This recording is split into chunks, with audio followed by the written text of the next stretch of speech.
रुखनखेडा येथे संगीतमय सुंदरकांड कार्यक्रम भक्तिभावात संपन्न। अडावत, तालुका चोपडा, रुखनखेडा येथे आई राधिका देवी यांच्या 51व्या पुण्यतिथीनिमित्त आयोजित धार्मिक कार्यक्रम भक्तिमय वातावरणात उत्साहात संपन्न झाला। 51 वर्षांपूर्वी याच ठिकाणी जीवन समाधी घेतल्याची स्थानिकांची श्रद्धा असलेल्या या स्थळी भाविकांची मोठी उपस्थिती लाभली। जळगाव येथील सालासर भक्त मंडळातर्फे आयोजित संगीतमय सुंदरकांडाचा कार्यक्रम रात्री पार पडला। भजन, कीर्तन आणि सुंदरकांडाच्या सादरीकरणाने संपूर्ण परिसर भक्तिरसात न्हाऊन निघाला। उपस्थित भाविकांनी एकाग्रतेने व श्रद्धेने कार्यक्रमाचा लाभ घेतला।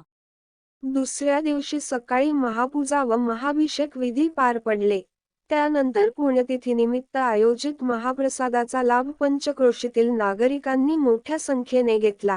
कार्यक्रम यशस्वी करण्यासाठी अडावतकर परिवार, रुखनखेडा ग्रामस्थ व सालासर भक्त मंडळाच्या कार्यकर्त्यांनी विशेष परिश्रम घेतले। श्रद्धा, भक्ती आणि सामूहिक सहभाग यामुळे कार्यक्रम उत्साहात व शिस्तबद्ध पद्धतीने पार पडला।